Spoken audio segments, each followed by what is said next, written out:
Ho, ho, ho. Merry Christmas. Hello, everybody. It is me again. The newer, fatter, hairier, Theatric Dyspraxic. I look like a blind man with these shades on, but I don't want people to look at my eyes. You know, they are the window to the soul.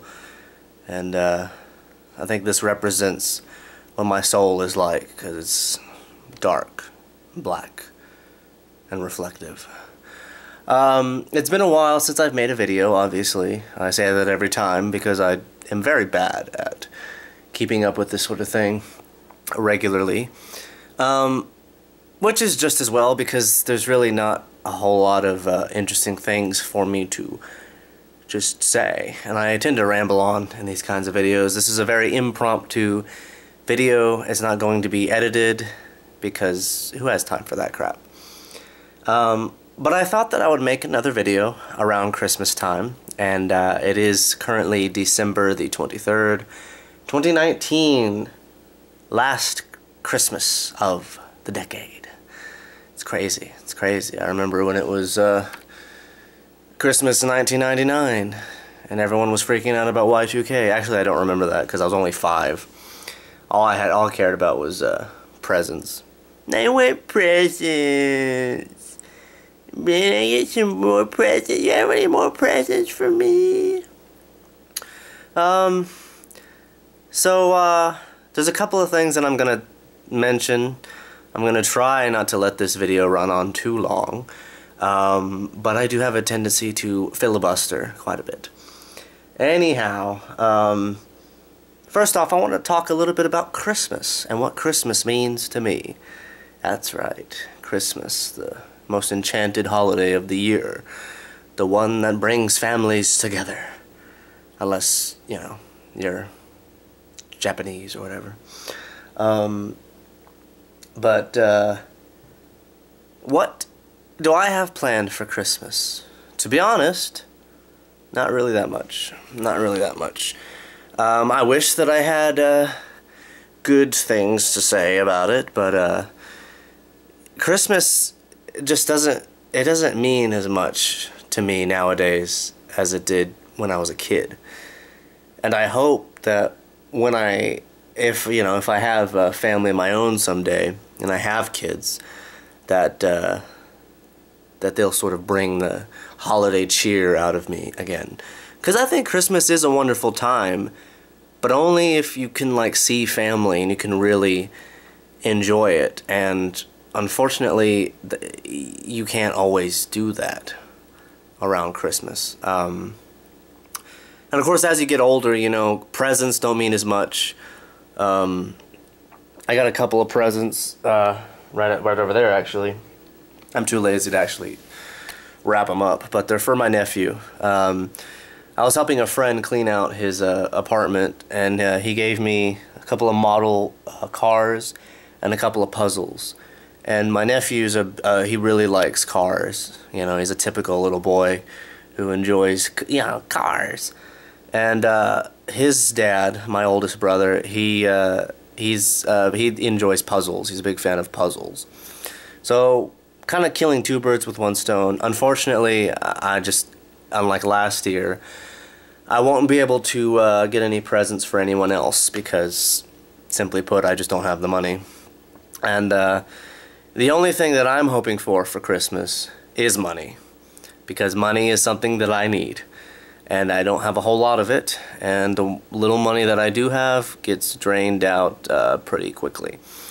So that and some socks, you know, I'm hoping I might get some new socks, because all my socks are either so dirty that they can't be cleaned or they have holes in them. And some shoes, because my shoes have holes in the bottom, and when it rains, guess who gets soaked socks? Soaked socks are the worst kinds of socks, and they really make your socks smell, as if my sweaty feet don't do that enough.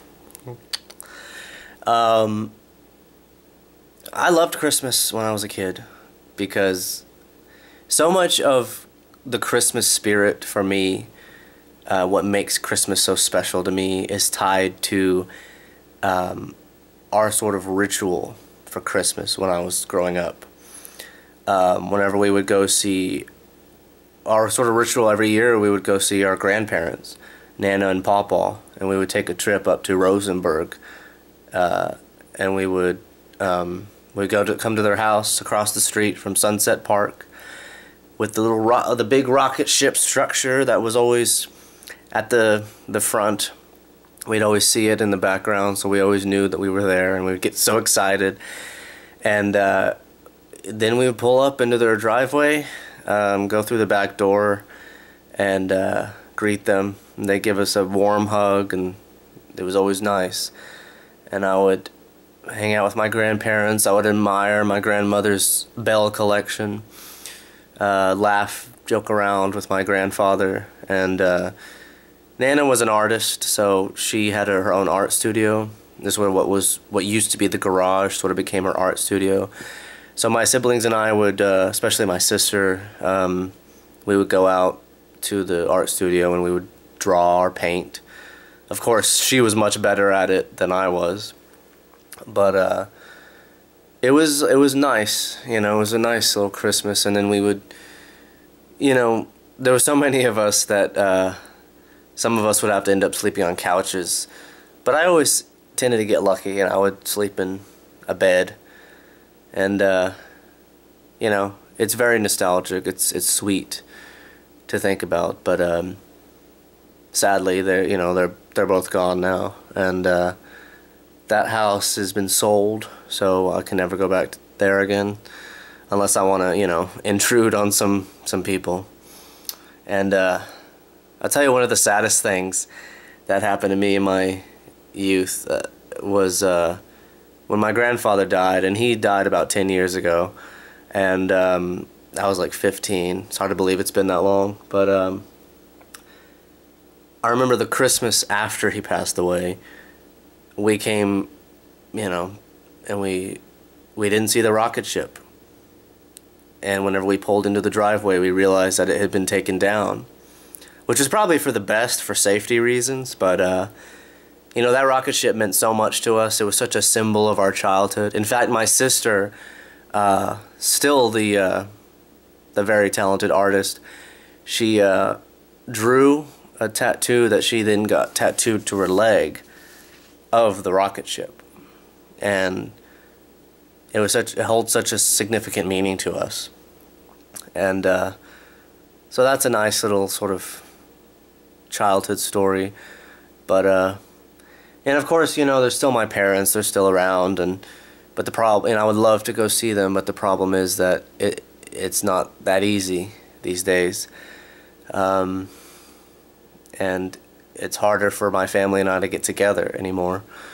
We have a brother up in Washington, so we never see him. My sister lives a town over. I live with one of my brothers, and then we have another brother, our oldest brother. He has a family on the other side of town, and we occasionally see them, but not that much. And our parents live in East Texas, so that's about a 2.5 hour drive. And I don't drive, so I don't know when I'll be able to see them again.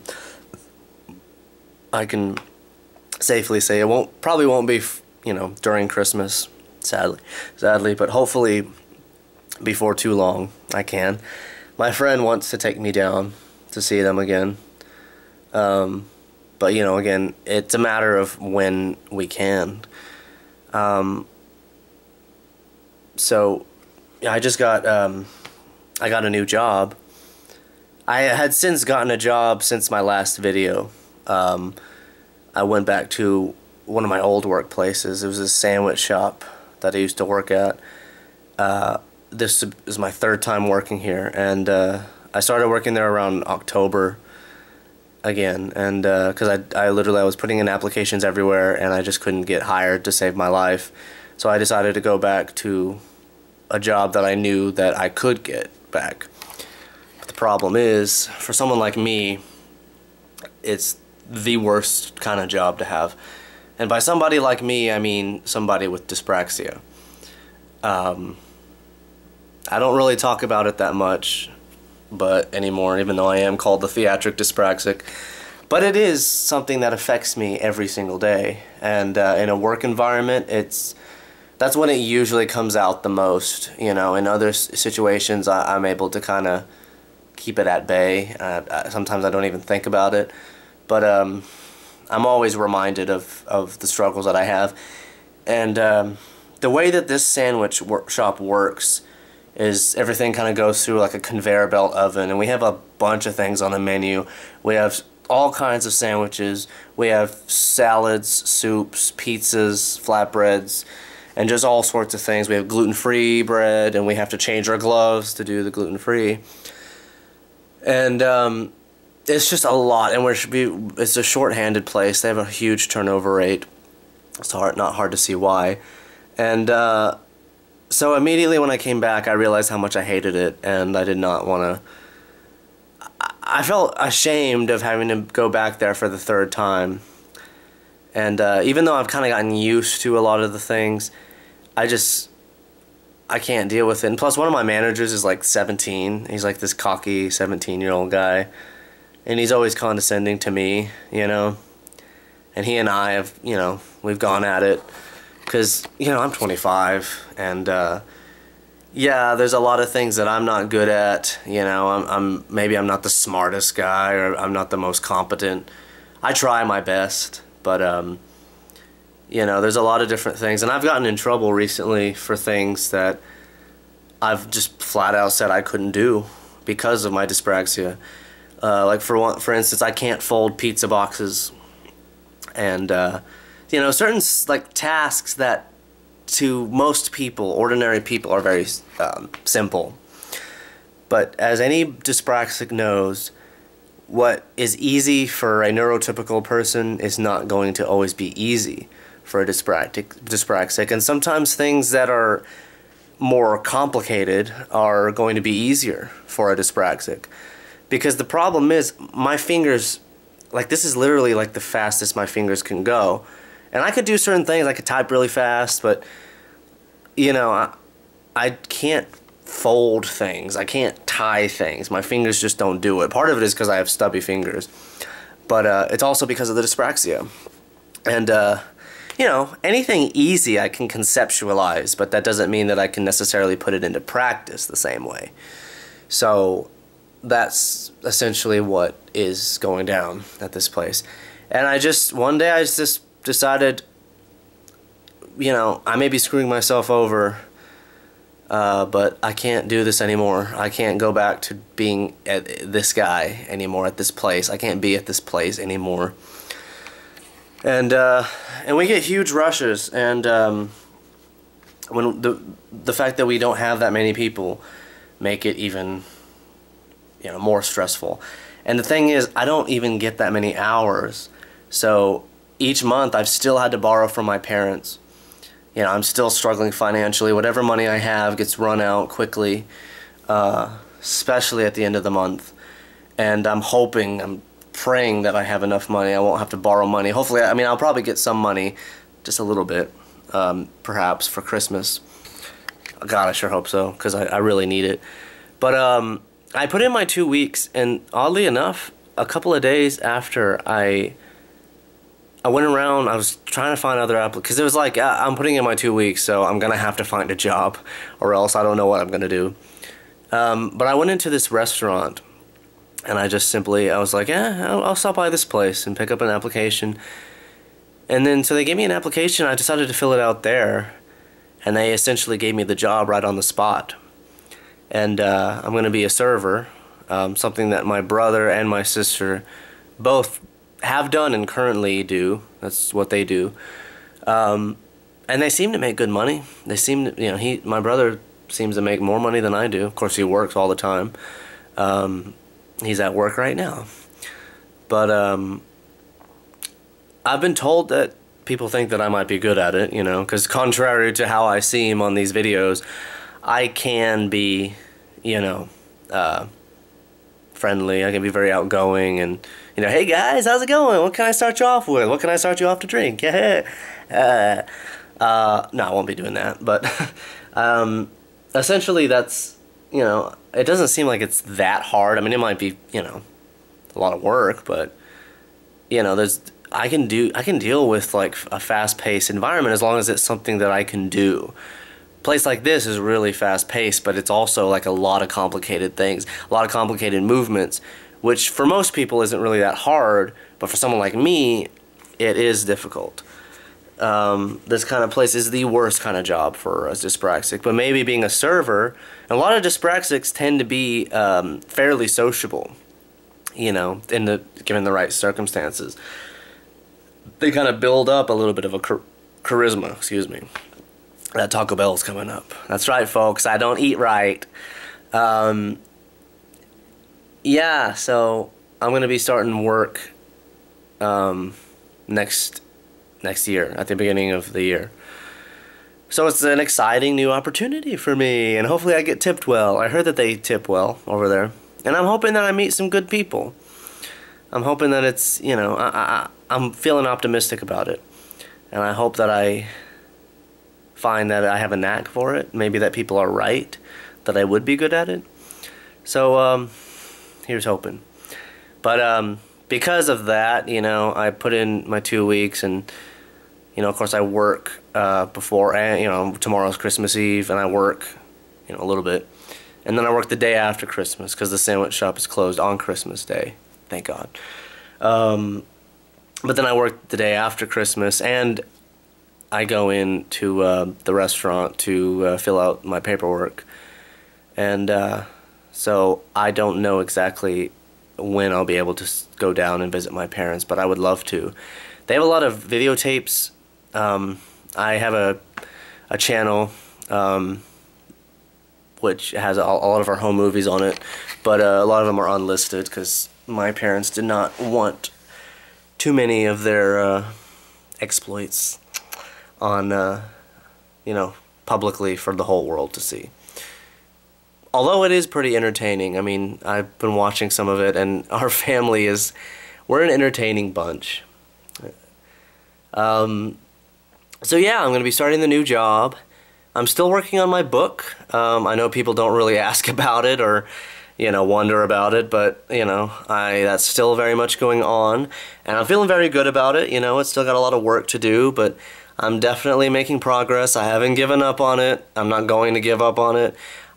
It's a story that I realized is more interesting than I think people would think.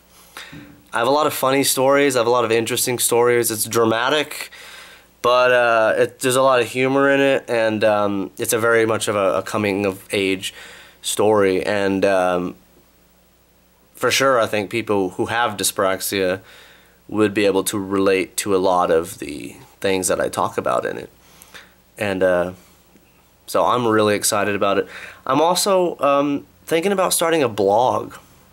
And I know technically this is supposed to be my vlog, but I think it's easier for me to write about things more in depth than it is for me to just point a camera at myself and ramble on.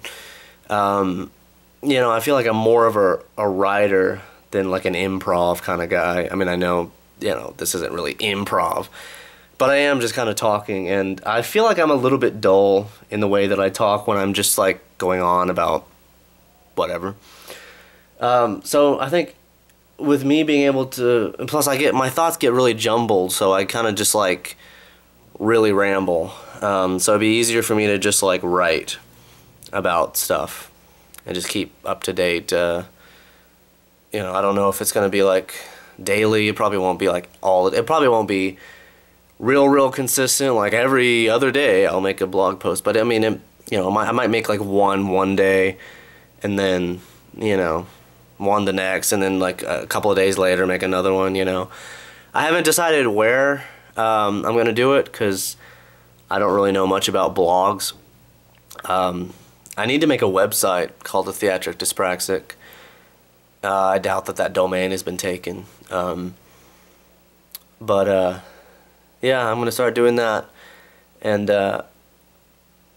I'm still struggling financially. I'm kind of getting by, but I have some medical issues that I think that need to be taken care of, but I just simply don't have the funds to do it, and I don't have health insurance. Some of it is mental, obviously. Some of it physical. I found out recently I have 2 cavities, and it's about $300 to fix both of them, and I don't have the money for that. I did start a GoFundMe page, but obviously didn't really get a whole lot of donations. I got one donation of about $10, which I very much appreciate. I mean, literally any little bit counts. I mean, if anybody, I hate to ask, I don't want to barter for money, but if anybody is interested in helping me out, I'm glad to tell you what the GoFundMe page is. I can't remember the name of it like off the top of my head, but I'd be glad to send people a link if people ask about it, if they want to send some donations and help me out. It's all going towards stuff that I need. It's not so I could spend frivolously like some people.